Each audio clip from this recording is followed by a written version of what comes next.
ఎక్కడైనా ల్యాండ్ పై ఇన్వెస్ట్ చేయాలని అనుకుంటున్నారా? అయితే ఫ్యూచర్ సిటీలో ఇప్పుడే ల్యాండ్ తీసి పెట్టుకోండి. పూర్తి వివరాలకు మాకు కాల్ చేయండి. నమస్కారం. కార్తీక పురాణం 22వ అధ్యాయంలో ఉన్నాం. పురంజేయుడు తీర్థయాత్రలు చేసి వైకుంఠానికి చేరుకునే విషయాన్ని ఇందులో వర్ణించారు. జనక మహారాజు అగస్త్య మహర్షిని ఇలా అడుగుతున్నారట. పురంజేయుడు కార్తీక వ్రతం చేశాడు. పౌర్ణమి నాటి తెల్లవారుజామున నదీ స్నానం చేశాడు. ఆ తర్వాత మళ్ళీ శక్తియుక్తులు పుంజుకున్నాడు. ధర్మబలం దైవబలంతో పుణ్యవశాత్తు యుద్ధంలో గెలిచాడు. గెలిచిన తరువాత అతని ప్రవర్తన ఎట్లా ఉంది, అతను ఏం చేశాడు, ఎట్లా తను కోల్పోయిన ధర్మబలాన్ని మళ్ళీ సంపాదించుకున్నాడు అని అడిగితే అప్పుడు చెప్తున్నారనమాట అగస్త్య మహర్షి. అంటే మనం ఏదైనా ఒక మొక్కు పెట్టుకుంటాం, సమస్య వచ్చినప్పుడు భగవంతుడికి నమస్కారం చేస్తాం. దేవుడా ఎలాగైనా నన్ను ఇందులో నుంచి కాపాడు, నన్ను రక్షించు అని. ఏదో సత్యనారాయణ వ్రతమో ఇంకోటో అక్కడికి వస్తాను ఇక్కడికి వస్తాను, తిరుమలలో నిలుదోపిడి ఇచ్చేస్తాను, ఈ సమస్య నుంచి గట్టెక్కించమని ప్రార్థిస్తాం. ప్రార్థించిన తర్వాత భగవంతుడు అనుకూలించో మనం ఆ పూజా వ్రతమో ఏమిటో చేయకుండానే అనుకోకుండా ఈ విపత్తు నుంచి గట్టెక్కిపోతాం, ప్రమాదం నుంచి బయటపడతాం. అప్పుడు మనం ఏం చేస్తాం, లోక సహజంగా వ్యక్తులు మొక్కిన మొక్కుని తీర్చుకుంటారు. కానీ ప్రవర్తనలో మార్పులు సాధించాం. మనం ఎప్పట్లాగానే ఉంటాం. మన దుష్ప్రవర్తన వల్ల, దేనివల్ల మనకి సమస్య వచ్చిందో వ్యక్తులు అసలు తెలుసుకోరు. దాని మీద మనం ఆలోచించాం. మొక్కుకుంటే నాకు ఈ పని అయ్యింది అనేది విపరీతంగా ప్రచారం చేస్తాం. అంగవరదక్షిణ చేశాను తిరుమలలో, ఆ తర్వాత ఆరోగ్యం చాలా బాగుపడింది అని చెప్పుకుంటాం. నేను కూడా చెప్తానండి, ప్రతి వాళ్ళు మనుషులు సహజంగా ఫలానా పూజ చేశాక మా సమస్య తీరింది, ఫలానా అదేదో చేశాను, ఆ ఊరు వెళ్ళాను, అక్కడ పక్షి తీర్థం అక్కడికి వెళ్ళాము, అక్కడికి వెళ్ళాక ఆరోగ్యం బాగుపడింది చెప్తాం. అక్కడికి వెళ్ళటం వల్లే కాదు, నీ ప్రవర్తన మార్చుకుంటే మళ్ళీ మనకు ఆ సమస్య రాకుండా ఉంటుంది అనేది అసలు అడ్మిటే చెయ్యం, మనం తెలుసుకోలేకపోతాం, ఆలోచించం. కాకపోతే ఈ పురంజేయుడి ప్రస్తావన ఎందుకు మనకి పురాణంలో చెప్పబడిందంటే, ఒక దుష్ప్రవర్తన వల్ల, ఒక సరి అయిన అవగాహన లేకపోవటం వల్ల, ధర్మభ్రష్టత్వం వల్ల పురంజేయుడికి సమస్య వచ్చింది. యుద్ధంలో వెన్నిచ్చి పారిపోవలసి వచ్చింది. అయితే భగవంతుడి అనుగ్రహం అతని మీద ఉండటం వల్ల అతనికి ఇలా కార్తీక మాసంలో మాసం కదా, పౌర్ణమి కదా, నువ్వు స్నానం చేసి శుచిగా వెళ్ళి ఇది విష్ణువుని అర్చించు, ఏదో వివరం తెలియజేయబడింది. వివరం ప్రకారం చేసేసాడు. ఆ పూటకు అర్చన అయిపోయింది, మర్నాడు పొద్దున గెలిచేసాము ఇంతే అని వదిలిపెట్టేస్తే మళ్ళీ అది సరికాదు. దాన్ని సరి చేసుకోవాలంటే మన ధర్మానువర్తన సరి అయినదిగా ఉండాలి. మళ్ళీ మళ్ళీ మొక్కుకోవాల్సిన అవసరం రాకూడదు. ఆ మొక్కుకోవాల్సిన అవసరం లేకుండా నిత్యము అర్చన చేయాలి, నిత్యము భగవంతుని తలుచుకోవాలి, నిత్యము ధర్మాచరణే మన యొక్క మార్గంగా ఉంచుకోవాలని చెప్పడం కోసం అతను ఏం చేశాడు అని జనక రాజర్షితోటి మహర్షి అడిగిస్తున్నారు. అడిగితే చెప్తున్నారు చూడండి. విజయలక్ష్మిని భరించిన పురంజేయుడు సదాచార సంపన్నుడై యజ్ఞయాగాది క్రతువులు చేస్తూ దేవేంద్రుని వలె మహావైభవోపేతంగా రాజ్యపాలన చేస్తున్నాడు. విష్ణుభక్తితో కూడినందువల్ల సత్వగుణ సంపన్నుడై ప్రకాశిస్తున్నాడు. శ్రీహరిని ఏ ఏ కాలాలలో ఏ విధంగా అర్చించాలో తెలుసుకుని ఆ విధంగా ఆరాధించేవాడు. శాస్త్రం ప్రకారం చెప్తారండి, నా విష్ణు పృథ్వీపతి అని. పృథ్వీపతి ఎవడైతే రాజో వాడు సాక్షాత్తు విష్ణువు అని. విష్ణువు కాని వాడు రాజు కాలేడు అని. రాజు అయ్యాడంటే వాడు విష్ణు స్వరూపమే, విష్ణువు యొక్క అంశావతారంగా అతన్ని భావించవలసి ఉంటుంది. అయితే ఎవరైతే విష్ణువు అంశ అయ్యాడో అతన్ని భూమి భర్తని కొలిచినట్టుగా కొలుస్తుందని, అతనికి కావలసినవన్నీ ఇస్తుందని చెప్తారు. ఇప్పుడు రాజు తను చాలా కాలం పాటు పృథ్వీపతిగా ఉండాలంటే అతను విష్ణువుని ఆరాధించాలి. విష్ణువుని ఆరాధిస్తేనే, విష్ణువు ఎట్లా తన గర్భంలో 14 భువన భాండాలని పెట్టి పోషిస్తాడో అట్లా రాజు తన రాజ్యాన్ని గర్భంలో ఉంచి పోషించినట్లుగా అన్ని రకాలుగాను భూమిని పోషించాలి. దాంట్లో పంటలు పండించడము, చెరువులు తవ్వించడము, బావులు తవ్వించడము, మొక్కలు పెట్టడము, నాటడము, రైతులను ఆదుకోవటము, సైన్యాన్ని చక్కగా చూసుకోవటం, అందరికీ జీతభత్యాలు ఇవ్వటంతో పాటుగా రాజన్నవాడు యజ్ఞయాగాదులు చేయాలి, చేయించాలి, గోబ్రాహ్మణ సేవ చేయాలి, గోబ్రాహ్మణుల్ని రక్షించి తీరాలి. వీళ్ళిద్దరినీ రక్షిస్తేనే రక్షించబడిన గోవు వల్ల ధర్మం నిలబడుతుంది. రక్షించబడిన బ్రాహ్మడి వల్ల యజ్ఞయాగాది వివరాలు జరుగుతాయి. దానివల్ల సంతోషించబడినటువంటి దేవతలు వృష్టిని కురిపిస్తారు, వర్షాన్ని. సకాలంలో ఋతువులలో ఏ ఋతువుల్లో ప్రపంచం ఎలా ఉండాలో ఆయా ఋతువుల్లో ఆ రకంగా ఉంటుంది యజ్ఞము లేదా హోమము వల్ల. ఆ క్రియలు సజావుగా చేయగలిగిన వాడు కేవలము బ్రాహ్మణుడే కాబట్టి రాజు బ్రాహ్మణ సేవ తప్పకుండా చేయాలి. ఏ బ్రాహ్మణుడు ఏది ఆశిస్తే అది ఇవ్వాలి, ఏది ఆదేశిస్తే అది చేయాలి. ఆ కాలం ఇలాగుండేదన్నమాట. అయితే ఈయన విష్ణువారాధన విశేషంగా చేసేవాడు పురంజయుడు. ఏం చేసేవాడు, ఎక్కడెక్కడ ఏ క్షేత్రాల్లో భక్తవరదుడైన శ్రీహరి ఏ రూపాలలో వెలసి అనుగ్రహిస్తున్నాడో యాత్రికులని మునులని బాగా కనుక్కునేవాడు. ఫలానా క్షేత్రంలో విష్ణువాలయం ఉంది అనగానే ఆ విశ్వాలయం దాని గురించి వివరం కనుక్కుని అక్కడికి కొంత ధనాన్ని దానంగా పంపించేవాడు. స్వామికి సేవాకాలానికి దానం అనకూడదు, స్వామి సేవకి వినియోగించడానికి ధనం పంపించేవాడు. అవకాశాన్ని బట్టి తమ సమీపంలో ఉన్న అన్ని విష్ణువాలయాలు అతను చూశాడు, అన్ని విష్ణువాలయాల్ని ఉద్ధరించాడు. కానీ అతనికి తృప్తి కలగలేదు. విష్ణువుని సేవించవలసిన అంశమేదో ఒకటి మిగిలిపోయిందని ఒక దిగులు ఉండేదట అతనికి. పూర్తిగా సేవిస్తున్న సంతోషం కలగల. అయితే నిరంతరము ఏ క్షేత్రానికి వెళ్ళి శ్రీహరిని సేవించుకుందామా అని పరితపిస్తూ ఉండేవాడు. ఇంకా ఏదో సరిగ్గా సేవాకాలం జరపట్లేదని అనిపించేది. అయితే ప్రతి వాళ్ళని అడిగేవాడు, ఇంకేమైనా విష్ణువాలయాలున్నాయా, ఇంకెక్కడైనా విష్ణువుని విశేషంగా సేవించే క్షేత్రం ఉందా, ఎక్కడ అని అడుగుతుంటే ఒకనాడు ఈయనకి ఆకాశవాణి వినిపించిందట. కావేరీ నదీ తీరంలో శ్రీరంగం అనే పుణ్యక్షేత్రం ఉంది.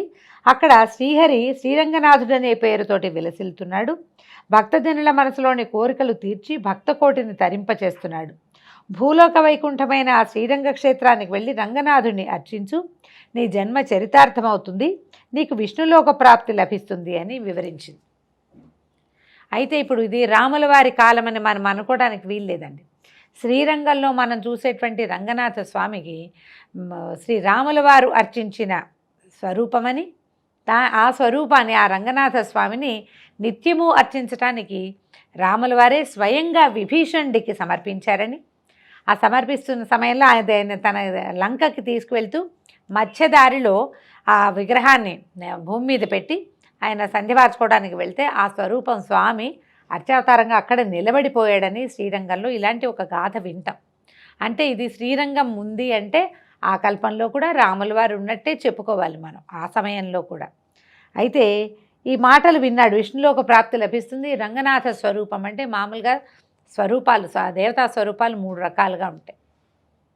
ఒకటి స్థానక భంగిమలో నిలబడిన స్వరూపంలో ఉంటారు శ్రీ వెంకటేశ్వర స్వామి వారు. తర్వాత కూర్చున్న భంగిమలో ఉంటారు, ఆసీన భంగిమలో. ఈ ఆసీన భంగిమలో ఉన్నవి మనకి కేశవస్వామి దేవాలయాలు అవి కనిపిస్తాయి. వెంకటేశ్వర స్వామి వారితో పాటుగా వేణుగోపాల స్వామి ఆలయాలు అవన్నీ, నరసింహస్వామి కూడా నిలబడి ఉన్నటువంటి స్వరూపాల్లో చాలా దేవాలయాల్లో కనిపిస్తాడు. ఒకటి ఆ భంగిమ, నిలబడిన భంగిమ, స్థానక భంగిమ అంటారు. రెండోది ఆసీన భంగిమలో మనకి యోగనరసింహస్వామి యోగపట్ట బంధంలో కూర్చున్నట్టుగా కనపడతాడు, అది రెండో భంగిమ. అయితే మూడవ భంగిమ శయన భంగిమ, శయన విగ్రహాలు కనిపిస్తాయి. ఈ శయన భంగిమలో ఉండేవాడు సాధారణంగా శేషతల్పసాయి అయినటువంటి విష్ణువే ఆ స్వరూపంలో మనకి దర్శనమిస్తాడు. మనం శివస్వరూపాలు ఎక్కడ విగ్రహ రూపంగా అర్చన జరగదు. మన ప్రాంతం అంతా లింగరూపిగానే శివుడు అర్చించబడతాడు. ఈ స్వరూపంలో చతుర్భుజుడైనటువంటి విష్ణు స్వరూపాలలో అర్చించబడేవాడు మనకి కేవలము ఈయనే కనిపిస్తాడు. అయితే ఈ ఆ స్థానక ఆసీన భంగిమలు కాకుండా శయన భంగిమలో రంగనాథుడుగా మహావిష్ణువు వైకుంఠంలో ఎలాంటి స్వరూపంలో ఉంటాడో అదే స్వరూపంలో దర్శనమిచ్చే ఈ శ్రీరంగం గురించి ఎన్నో కథలు విన్నాడు పురంజయుడు. ఇప్పుడు శ్రీరంగం ఎక్కడుందండి, దక్షిణం వైపు ఉంది, తమిళనాడులో కదా ఉన్నది. మనకి పురంజయుడు ఉన్నది ఎక్కడ, అయోధ్య నగరం, అది ఎక్కడుంది, దేశానికి రెండో వైపు ఉంది. అయితే ఈయన అప్పటి నుంచి ప్రతి వాళ్ళని ఈ ఓబు కాళ్ళు ఉప్పకు నీకు డబ్బులు రావు, ఒకటి నాకు డిస్టర్బింగ్గా ఉంది. అయితే అక్కడి నుంచి శ్రీరంగాన్ని రావడానికి ఆయన చాలా ప్రయత్నం చేసుకున్నాడు. ప్రతి వాళ్ళని తన దగ్గరకు వచ్చినటువంటి, అంటే తన రాజ్యానికి వచ్చినటువంటి అనేక ఋషులని, మునులని, మహానుభావులందరినీ ప్రశ్నించేవాడు. రంగనాథ స్వరూపం ఎలా ఉంటుంది, కావేరీ నదీ తీరం ఎలాంటిది, అక్కడ ఎట్లా ఉంటుంది, ఆ దేశం ఎలా ఉంటుంది, ఎందుకంటే భాష వేరు. అయోధ్య నగరంలో సంస్కృతము హిందీ మాట్లాడే కాలం అది, హిందీ లేదేమోలేండి, సంస్కృతం మాట్లాడుతూ ఉంటారు. ఇక్కడ తమిళనాడు దగ్గరకు వచ్చేసరికి ఇక్కడ భాష వేరు కదా, ద్రవిడ భాష మాట్లాడతారు.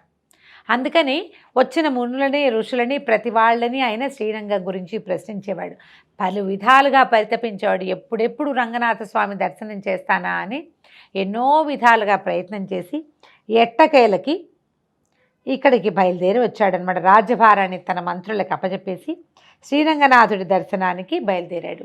ఎంతకాలమో పట్టిందట ప్రయాణం. దారి రోడ్డు మీద చేయాలి కదా, దారి రథాల మీద వెళ్ళేవాళ్ళు. ప్రతిరోజు సాయంకాలం అవ్వగానే ఎక్కడైనా విడిది చేయటం, ఆ ప్రాంతంలో ఉన్న ఒక్కొక్క చిన్న చిన్న ఉన్న అనేక రకాల ఆలయాల్ని దర్శనం చేస్తూ తన తోటి తెచ్చినటువంటి అశేష సంపదని ప్రతి దేవాలయంలోనూ సేవాకాలానికి అర్పిస్తూ అంత భక్తిపరుడైపోయాడనమాట. అర్పిస్తూ క్రమంగా ఇంకా దారిలో సమస్తమైన పుణ్యతీర్థాలలోనూ స్నానదాన జపతపాదులు చేసుకుంటూ సంధ్యావందనం చేస్తూ మొత్తానికి శ్రీరంగం వైపుగా ప్రయాణిస్తూ కావేరీ నదీ తీరాన్ని చేరుకున్నాడు. కావేరీ నదీ తీరం అంటే అది ఇట్లా 2 నదుల సంగమ స్థానం అని, ఒక ద్వీపంలాగా ఉంటుందని, ఆ ద్వీపంలో ఈయన స్వామి కావేటి రాయుడు నివసిస్తాడని, కావేటి రంగడు కావేటి రాయుడు అంటారు రంగనాథ స్వామిని. ఆ కావేరీ నదీ జలాలతోటే స్వామికి నిత్యము అభిషేకం చేస్తారు. పొద్దున్నే ఒక ఏనుగు వస్తుంది నీళ్లు తీసుకెళ్ళటానికి. నీళ్ళు తీసుకెళ్తే ఆ ఏనుగే లోపలికి అందిస్తుంది. అక్కడ స్వామివారికి ప్రతిరోజు కావేరీ జలాలతోటే అభిషేకం ఇస్తారు. కావేరీ నది విరజా నది అని చెప్తారు. కావేరి భూలోకంలో ఉన్నటువంటి కావేరి లోపల పైన ఉన్నటువంటి గంగా నదితోటి సమానమని, ఆ జలాలతోటి అభిషేకమే ఆయనకి అత్యంత ప్రీతిపాత్రమని తెలుసుకొని కావేరీ జలాలలో స్నానం చేసి తర్వాత అక్కడే సంధ్యావందనం చేసుకుని కావేరీ జలాలతో తమ పితరులకి తర్పణాలు, సూర్యుడికి అర్ఘ్యాన్ని సమర్పించి ఈయన ఏం చేశాడు, భక్తి శ్రద్ధలతోటి స్నానదాన జపతప హోమ ఆరాధనలన్నీ విశేషంగా చేశాడు. ఈయన పురంజయుడు అదృష్టవశాత్తు ఆయన అక్కడికి చేరే కాలం కార్తీక మాసం అయింది. అందుకని కార్తీకంలో కావేటి స్నానం చాలా అమోఘమైన ఫలితాన్ని ఇస్తుంది అని చెప్తారు. ఈయన కూడా అదే సమయానికి అక్కడికి వెళ్ళాడనమాట. అక్కడే ఉండి 1 నెల రోజుల పాటు కార్తీక మాస విధులని పూర్తి చేసుకుని 1 నెల రోజులు నిత్యము స్వామిని దర్శించి కావేరీ నది స్నానాన్ని నిత్యము చేసి 1 నెల రోజుల తర్వాత తిరిగి మళ్ళీ అయోధ్య నగరానికి చేరుకున్నాడట. పురంజయుడు నిరంతరము శ్రీరంగ వాసుదేవ శ్రీహరి లక్ష్మీవల్లభ ఆపతోద్ధారక శ్రీరంగనాథ అంటూ నిరంతరము శ్రీహరిని ధ్యానిస్తూ మంత్రి సామంతులతో సంప్రదిస్తూ రాజ్యాన్ని ప్రజారంజకంగా పరిపాలిస్తూ క్రమంగా వైరాగ్యాన్ని పొందాడు. ఏటా కావేరీ నది స్నానానికి కార్తీక మాసంలో ప్రయాణం అయ్యేవాడట. వెళ్ళడానికి 2 నెలలు, రావడానికి 2 నెలలు, అక్కడ 1 నెల, మొత్తం 5 నెలల కాలాన్ని ఈ రంగయాత్రలోనే గడిపేవాడు. ఇలా చాలా సంవత్సరాలు తిరిగిన తర్వాత ఆయనకు వృద్ధాప్యం మీద పడింది.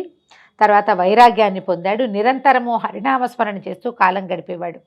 వయసు పెరిగి వార్ధక్యం మీద పడ్డాక భక్తిభావన కూడా పెరిగింది.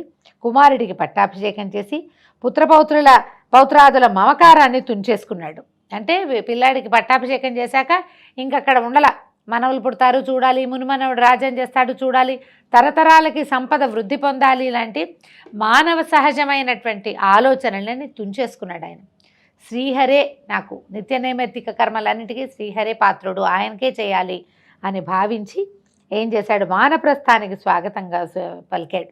వానప్రస్థం అంటే సాధారణంగా ఏం చేసేవాళ్ళు, రాజ్యాన్ని పిల్లలకు అప్పచెప్పాక అరణ్యానికి వెళ్ళిపోయి కేవలము తపంతో గడిపి ఎప్పుడో జీవితాన్ని వదిలిపెట్టేవాళ్ళు. వీళ్ళు మరణించారు అనే సంగతి నగరానికి వార్త వచ్చేది. కుమారుడు వెళ్ళి తర్వాత సంస్కారాలన్నీ చేసేవాళ్ళు. ఈ రాజులు కోరుకోలేదనుకోండి కుమారులు రావాలని, వారితోటి ఎవరున్నారో వాళ్లే సంస్కారాలు నిర్వహించేసేవాళ్ళు. వార్త వెళ్ళేది. కుమారులు కేవలం కర్మాంతరాలు నిర్వహించేవాళ్ళు తప్ప ఇక సంస్కారాల ఆలోచన కూడా చేసేవాళ్ళు కాదు. కొంతమంది ఇచ్ఛామరణాన్ని కూడా పొందేవాళ్ళు. ఆ కాలపు పద్ధతి అది. ఈయన వానప్రస్థాన్ని స్వీకరించి వానప్రస్థం కోసం మళ్ళీ కావేరీ నదీ తీరంలో ఉన్న శ్రీరంగపట్నానికే వెళ్ళిపోయాడట. శ్రీరంగానికి వెళ్ళి ప్రతిదినము పూజాధికాలతో కాలం గడుపుతూ శరీరాన్ని వదిలిన పురంజయుడు సాయుధ్యముక్తిని పొందాడు, వైకుంఠాన్ని చేరుకున్నాడట. దీంతో 22వ రోజు పారాయణ అయిపోయింది. మళ్ళీ చెప్తాం. దీంతో 22వ రోజు పారాయణ పూర్తయింది. రేపొద్దున్న 23వ రోజు పారాయణతో మళ్ళీ కలుసుకుందాం. నమస్కారం.